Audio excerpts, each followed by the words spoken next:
आप सभी को मेरा प्यार भरा नमस्कार। उम्मीद है आप सब अच्छे होंगे, अपना और अपनों का ख्याल रख रहे होंगे। आज मैं आपको इंडिया के क्रिमिनल हिस्ट्री के एक ऐसे केस के बारे में बताने जा रहा हूँ जिसने पूरे देश को एक समय में झकझोर कर रख दिया। द रंगा एंड बिल्ला case. This is not just a crime story, this is a story of courage, fear and justice. तो दोस्तों, इस वीडियो का मकसद सिर्फ एक क्राइम स्टोरी सुनाना नहीं, बल्कि इस केस से हमें ये भी समझने को मिलता है कि कैसे एक छोटी सी लापरवाही कभी कभी इतनी बड़ी ट्रेजेडी बन सकती है। हु वर रंगा एंड बिल्ला? सबसे पहले जानते हैं कि कौन थे ये रंगा और बिल्ला। रंगा का असली नाम कुलजीत सिंह था और बिल्ला का असली नाम जसबीर सिंह था। दोनों मुंबई में छोटे मोटे क्राइम्स किया करते थे। Later they started kidnapping people for ransom. 26 अगस्त 1978, 26 अगस्त 1978। दिल्ली की एक बारिश भरी शाम थी। कैप्टन मदन मोहन चोपड़ा के दो बच्चे, गीता चोपड़ा और संजय चोपड़ा। गीता जो मात्र 16.5 वर्ष की थी और संजय मात्र 10 वर्ष का। ये दोनों ऑल इंडिया रेडियो स्टेशन के लिए शाम को अपने घर से निकले। एवरीथिंग लुक कंप्लीटली नॉर्मल, लेकिन उन्हें ये बिल्कुल अंदाजा नहीं था कि ये शाम उनकी आखिरी शाम में बदल सकती है। सोचिए दोस्तों, एक नॉर्मल दिन, एक नॉर्मल सफर, लेकिन कुछ मिनटों बाद सब कुछ एकदम से बदल गया।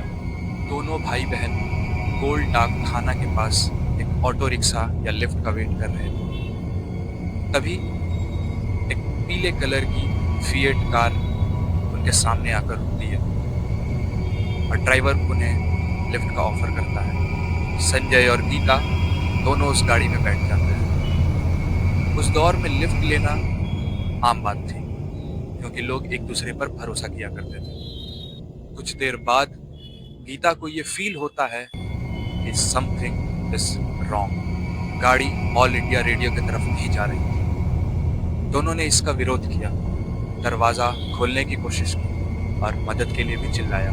रास्ते में कुछ लोगों ने बच्चों को मदद के लिए स्ट्रगल करते हुए देखा। तभी एक स्कूटर राइडर ने उस गाड़ी का पीछा किया और पुलिस को इन्फॉर्म भी किया। लेकिन यही एक छोटी सी मिस्टेक हो गई, कम्युनिकेशन मिस्टेक।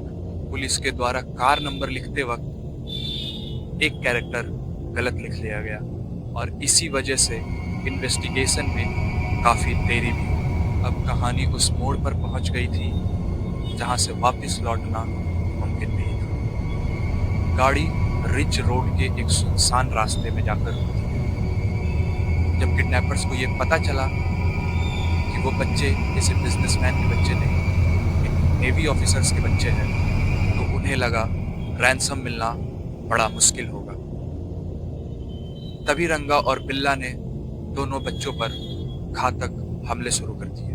रंगा संजय को गाड़ी से निकालकर कुछ दूर पर ले जाता है और एक घातक हथियार से संजय का कत्ल कर देता है। और उसी वक्त बिल्ला ने संजय की बहन गीता के साथ गाड़ी में दुर्व्यवहार भी किया था। जब रंगा संजय की हत्या कर वापस गाड़ी में लौटता है तो उसने भी गीता के साथ दुर्व्यवहार किया। गीता अपनी आखिरी सांस तक उन दोनों से लड़ती रही। उस घातक हथियार से गीता ने रंगा के माथे पर भी मारा, जो कि एक गहरा निशान छोड़ गया। रंगा और बिल्ला ने गीता की भी हत्या कर दी। दोनों उन बच्चों के लाश को वही सुनसान झाड़ियों के बीच में छोड़कर भाग गए। 2 दिन बाद एक चरवाहे को 2 बच्चों की लाशें मिलती है। जब ये बात मीडिया तक पहुंची तो पूरे देश में गुस्से और दुख का माहौल बन चुका था। हर माँ बाप के दिल में अपने बच्चों की सेफ्टी को लेकर डर बैठ गया था। आई विटनेसेस की मदद से उनकी स्केचेस बनाई गई और कुछ दिन बाद 8 सितंबर 1978 को रंगा और बिल्ला को कालका मेल मिलिट्री कंपार्टमेंट से पकड़ लिया गया। आर्मी के जवानों ने उन्हें पहचाना और पुलिस के हवाले कर दिया। Lower court, high court, supreme court, हर कोर्ट ने उनकी अपील को खारिज कर दिया और प्रेसिडेंट ने भी मर्सी पिटीशन को उनकी खारिज कर दिया। 31 जनवरी 1982 को उन दोनों को तिहाड़ जेल में डेथ पेनल्टी दे दी गई। इस केस में पूरे देश की बस एक ही मांग थी, जस्टिस। दोस्तों, रंगा और बिल्ला का नाम आज भी हर कोई जानता है, और संजय और गीता का नाम शायद ही कोई जानते हो। रंगा और बिल्ला दोनों क्रिमिनल्स थे, जबकि संजय और गीता दोनों ने अपनी आखिरी सांस तक उन दोनों से मुकाबला किया।